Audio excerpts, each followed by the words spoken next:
Alright, with practice and mental preparation, this tutorial will teach you how to do inverts. Alright, first thing you want to do is get warmed up and stretched out. For the invert, you specifically want to target the arms, shoulders, back, and hamstrings. However, I do recommend doing a full body stretching routine to prevent injury and gain full body flexibility. For a full body stretching routine, check out the link in the description or click the annotation below. Now specifically for the invert, one active stretch I really like are arm circles. Go one way starting with your circles small and gradually make them bigger, gaining more and more range of motion. And then do the same thing the opposite way. This helps properly warm up the shoulder joint. Another stretch specifically for the invert are toe touchers. You can either do this sitting or standing. Keep your legs straight, reach forward and try to touch your toes.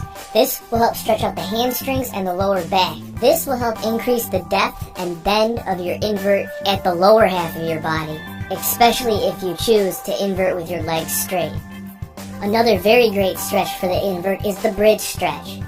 Using this stretch specifically for the invert, you want to tuck your chin in a little bit so your head comes a little bit more forward.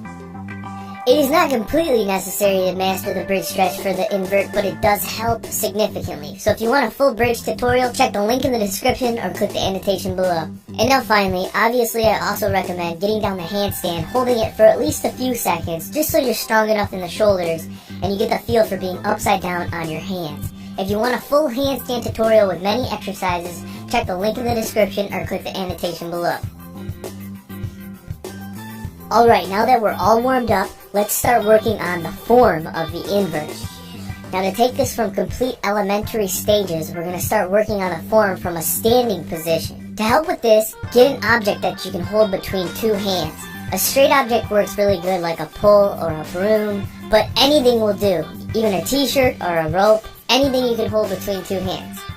Now if you have absolutely nothing, you don't really need anything, you can just hold your hands over your head, but I'm sure you'll find something.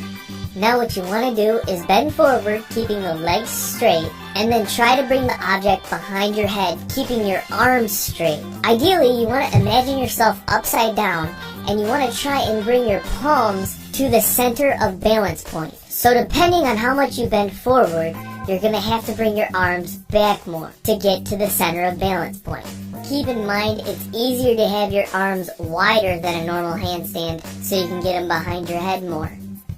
Also notice that if you do bend your legs, for most people, you can get a lot deeper. This is because you're putting less of a stretch on the hamstrings. So if you want to do inverts with the legs bent, you might be able to get deeper initially. Now we can start attempting this move upside down. It really helps to start with a wall. So find a solid wall. Initially, place your hands a few inches from the wall. For most people, it helps to have your fingers facing inward.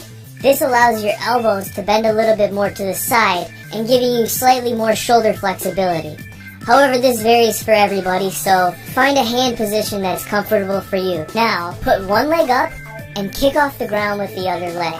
Let one heel touch the wall first with one leg in front so that you can recover yourself if something goes bad.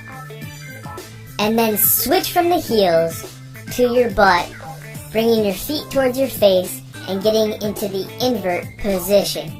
Try to hold this steady, keep everything tight, and remember to push back off the wall if you're feeling weak and feeling like you're going to fall on your face. After you're comfortable and strong on the wall, you can now move to attempting this freeze with nothing. So just like on the wall, place your hands down slightly wider than a normal handstand, with your fingers pointing slightly in if you choose to do so. Then you're going to put one leg up and kick off with the other leg.